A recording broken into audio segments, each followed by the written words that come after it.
Okay, so ito po yung topic natin. We have a minus is minus 2. Yung dalawang yan. So, paano natin yan masolve? So, yung a, ito times natin dito sa kabila na a. So, yun ay magiging a times a. So, lagyan natin ng parenthesis plus. Then, yung kasunod naman niya. So, that is a times negative 2. So, yan. Sulat natin a times negative 2.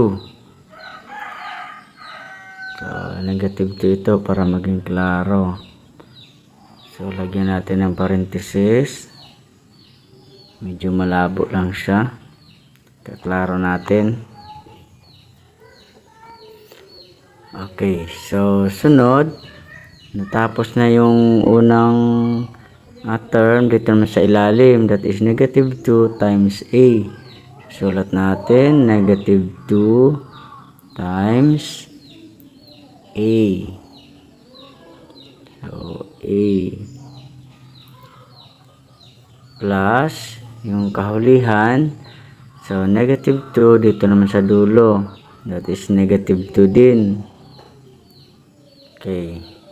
So, negative 2 papunta dito. Sulat natin, negative 2 times isa pang negative 2. Okay. So, nandyan na sila. Then, ang sagot is a times a becomes, so that becomes a square. So dalawang a times magiging a square. So madadagdagan ang power. Plus a times negative 2. So since negative yung 2, so negative siya dyan. Then a times 2. So walang magbabago. Sulat lang natin silang dalawa. Pagdikitin. So negative 2a siya. Plus, so negative 2 times a, so ganun pa din, may negative yung isa, so negative, then si 2 at a, pagdikitin lang din natin, so walang magbabago sa dalawa, negative 2a, plus, ito dito, pareho sila negative, kaya positive yan, dahil negative sila pareho, then multiply tayo sa number, becomes 4, so 2 times 2 becomes 4. Then, okay, kopya uli. So, dito tayo mag-simplify sa gitna. So, yung dalawang negative 2a dyan. So, yung una, negative 2a, may negative 2a sa kabila. So, dahil negative sila pareho, so yung sagot ay negative. Then, dalawang 2, so, negative 2 plus negative 2 becomes negative 4a at kopyahin lamang yung 4. So, yun po ang ating sagot. Okay po. So, review natin ng kaunti. So, yung a, so, dito sa kabilang a becomes a times a. Sunod, yung a ulit, doon naman sa kabila. So, negative 2a times negative 2. Sunod, ito namang negative 2 papunta sa a. So, negative 2 times a. Sunod, plus. So, negative 2 times negative 2. So, ito yon, dalawa. Then, simplify natin. A times a. So, magiging a square.